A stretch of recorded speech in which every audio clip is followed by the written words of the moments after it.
What is it that lies beyond this fence that the U.S. government would kill to keep secret? Is there a base hidden away in the desert waste of Nevada where the government actually flies captured UFOs?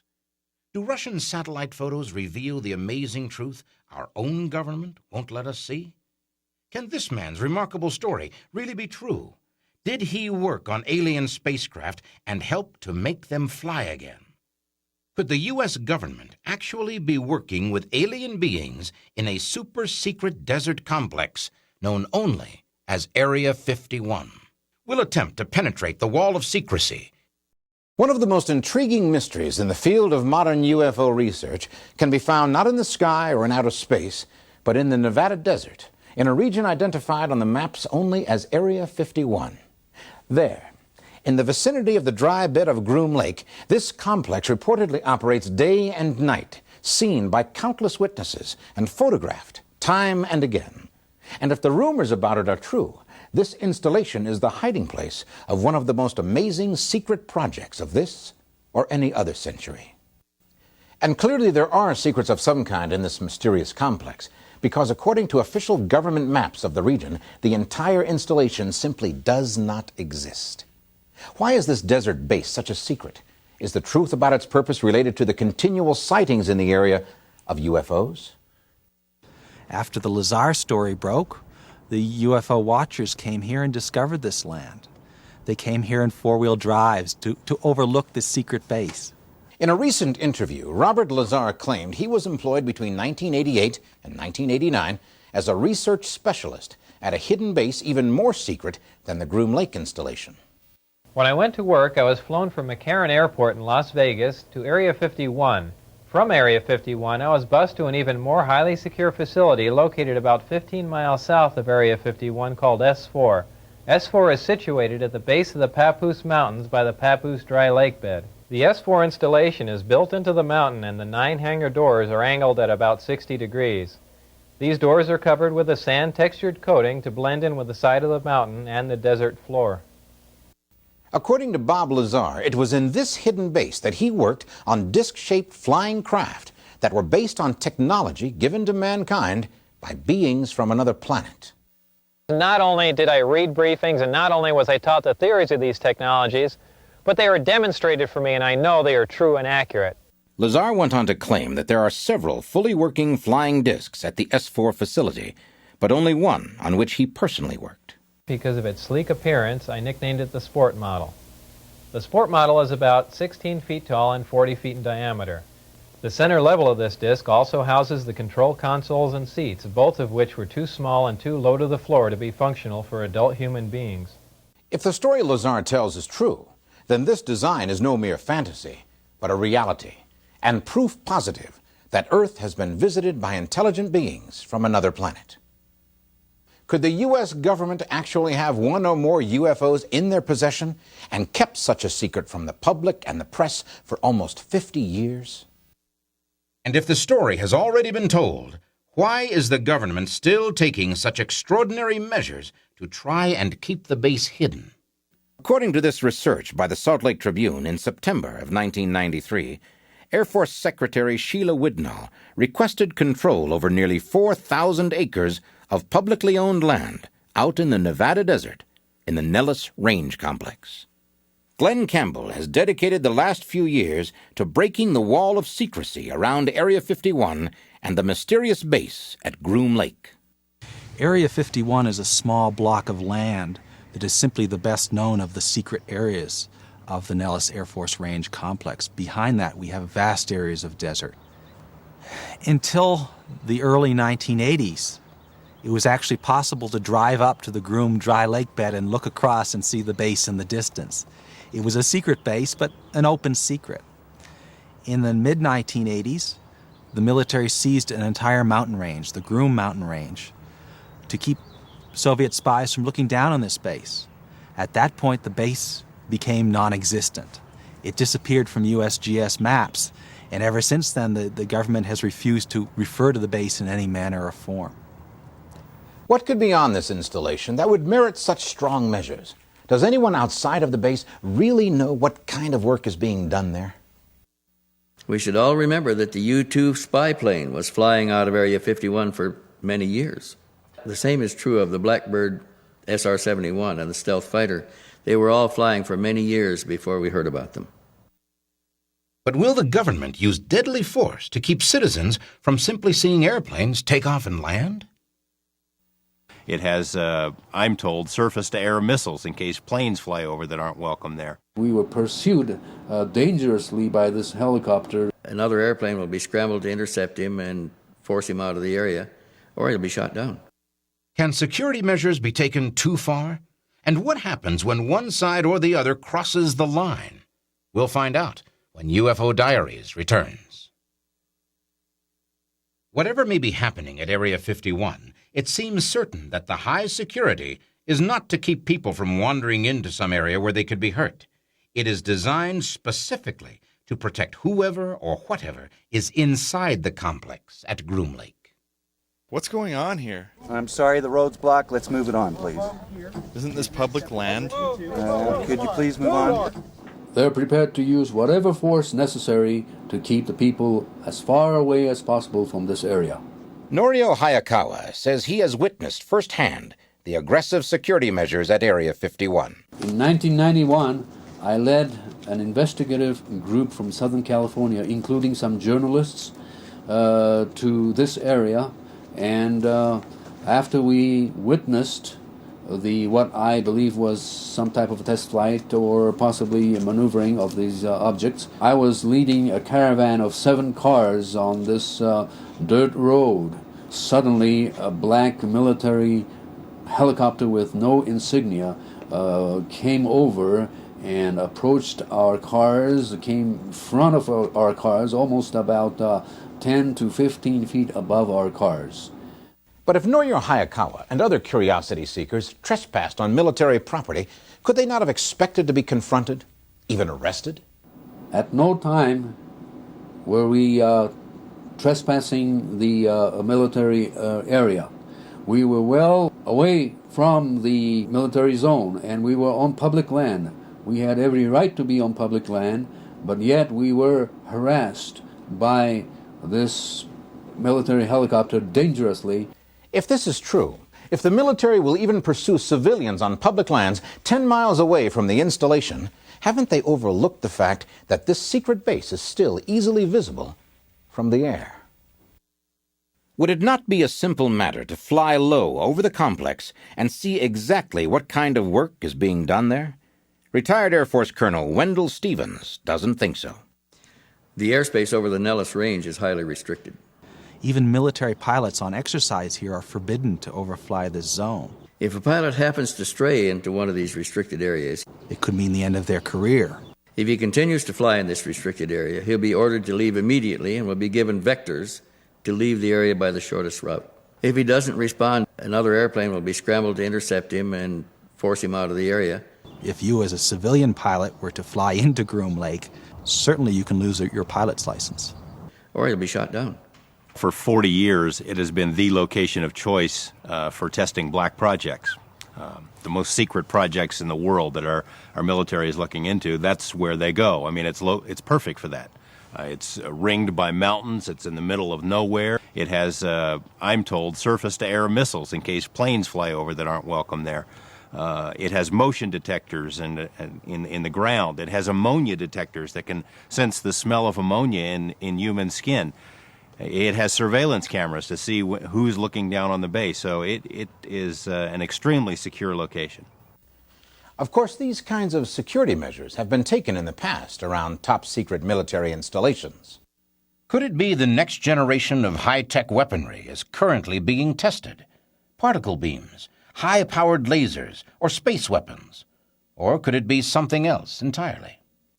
Many of us have devoted a lot of time and energy to research on what's going on at Area 51, but no question in my mind that a new type of technology is being developed.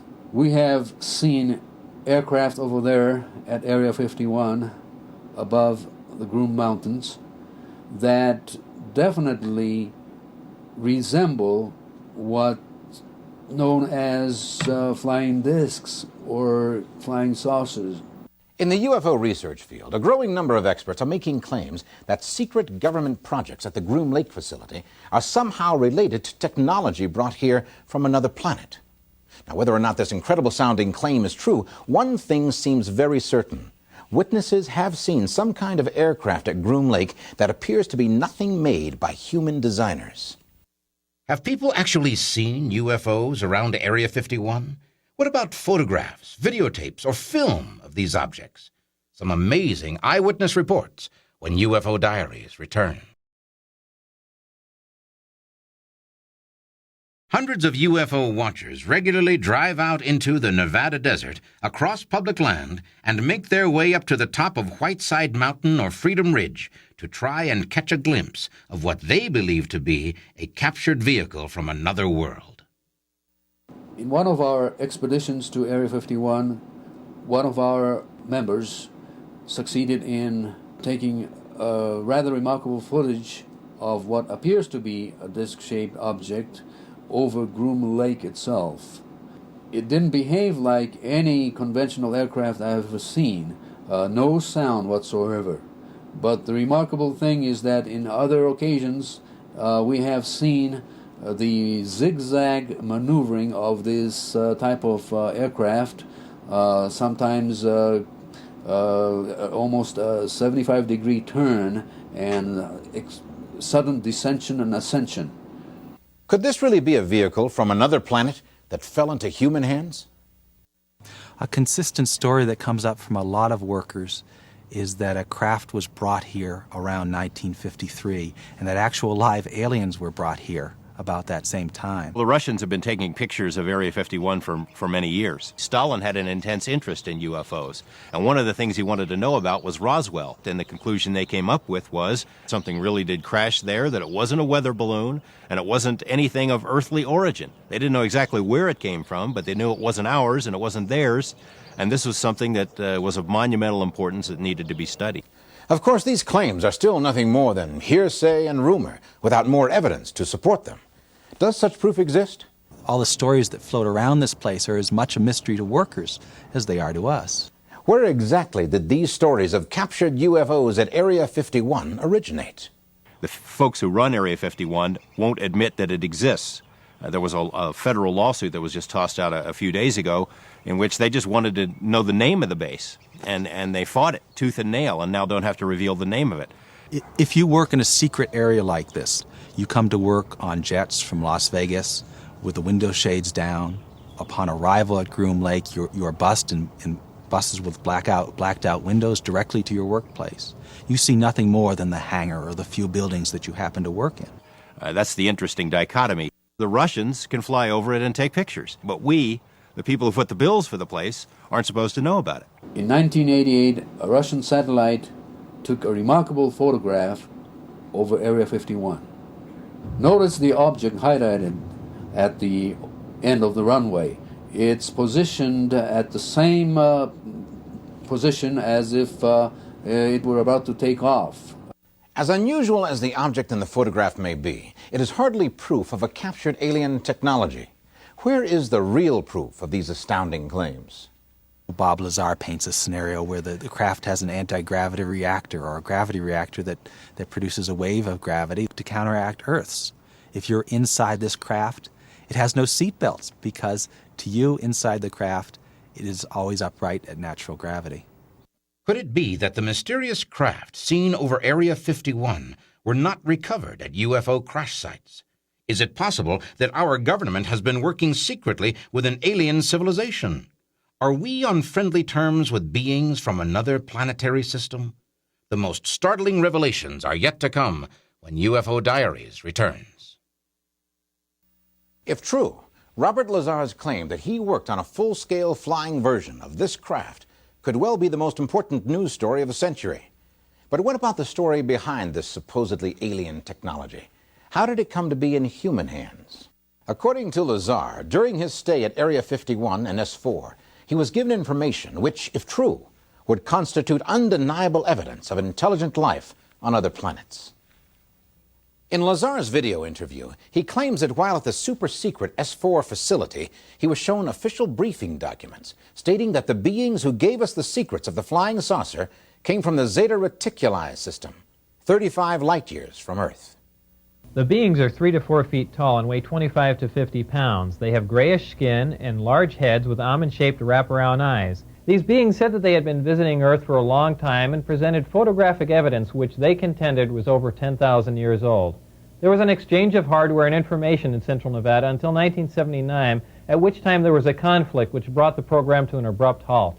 Despite this supposed rift between humans and aliens, the beings from Zeta Reticuli allegedly left behind enough material for the scientists at S4 to piece together much of the technology for making a flying saucer fly. And presumably, it is that same flying saucer technology that is being routinely tested at Area 51. Is this the secret the military is so eager to protect at Area 51? Perhaps the tight security around the testing site is well warranted, because according to Lazar, this alien technology represents a force many times greater than our most powerful atomic bomb.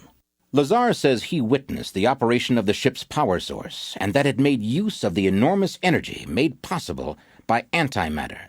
And according to Lazar, one matter-antimatter weapon could easily destroy all of human civilization. Lazar also claims that using this energy as a power source makes the craft impossible to detect. The disk can't be seen from any vantage point, and for all practical purposes is invisible. All you could see would be the sky surrounding it. Assuming for a moment that all of this is true, what exact purpose could the military have in mind for this new technology? Norio Hayakawa says he believes these new advances will not be used for the common good of all humankind. You can rest assured that this technology, one way or the other, is going to be used for some type of military activity. This could be used for a large-scale, unprecedented type of war we have ever seen. According to Hayakawa, the secret installations at Area 51 and S4 are not the only places our government is experimenting with super-advanced technology. These are photos of a secret California facility conducted by Lockheed Corporation. There are several secret air bases in Southern California where they are testing the parts to build some of these this craft objects. And the strange thing about these facilities is that you don't see any aircraft on the runway, no aircraft whatsoever. When this facility was under construction, people near the area have seen rows and rows of cement trucks almost 24 hours a day for several weeks at a time, indicating that a large underground complex was being constructed. I was fortunate enough to interview people who constructed the underground facility at Area 51. There's research laboratories and things like that under the desert floor, and then the surface was restored to look like it did before. According to Hayakawa, the security around this facility is as strict as that surrounding Area 51, and the sheer size of both facilities is truly staggering. Even if some secret project of gigantic proportions really is going underground in California and Nevada, does that mean the technology is being developed for hostile purposes? To be honest with you, I would not be surprised that some abductees are taken to some U.S. underground facilities. And if that is indeed the case, there again, we're dealing with a criminal case here that involves total violation of our constitutional system. Can these stories actually be true? Have UFO abductees been brought by force to Area 51? Is there any evidence to support these frightening claims? In Robert Lazar's video, he claims that the S4 facility near Area 51 is hidden inside a mountain in southern Nevada with 9 giant hangar doors textured to blend in with the surroundings. Incredibly, this matches the description given by some people who claim to have been kidnapped by the occupants of a UFO and then taken to a mysterious underground facility. abductees have been taken to places that they have assumed were underground facilities. Abductees have also reported that they have seen what appeared to be U.S. military people involved in their abduction. And yet, there are also those who believe that the military is developing this technology for the protection of the human race from an alien invasion. I don't think the government or the military believes that we face a major threat from anybody on this planet, that our greatest threat literally comes from someplace out of this world. Others believe the government is only interested in protecting itself. They started infiltrating UFO organizations. They spied on UFO researchers. They put out false information to muddy the waters. They actively encouraged this laughter curtain, a policy of ridicule that anyone who sees a UFO is crazy. Well, anyone who sees a UFO is not crazy. That's just the prism through which we view this now. The government's done a very good job of disinformation, of clouding the whole issue. Because of Russian satellite photos and other satellite photos of this area, we have absolutely no reason to doubt anymore that this facility exists. It's an underground military presence that is vast. Friends of mine who've been in it have said that it's literally a 40-story building, buried underground. For whatever reason, the military continues its effort to gain control over the only two visual access areas to Groom Lake. The public demand for an explanation to the mystery of Area 51 is growing every day. If UFOs are real, the government has perhaps a legitimate interest in avoiding panic and making sure that society does not overreact to this situation. Purportedly, UFOs have been known to the government since the 40s and 50s. During that time, there was a lot of hysteria about communism, about world affairs. If you were to introduce UFOs at that time, perhaps there would be mass hysteria. Perhaps there would be a shaking of the foundations of our society. So much of what has been said about Area 51 and secret installations is, after all, little more than hearsay. Is there any real proof? Any indisputable evidence that alien technology is being tested and used at Area 51? Could it be that locked deep beneath the desert floor, there is an alien spacecraft? Is it possible that behind the tightest ring of security in our history, there actually exists proof positive of life on other worlds?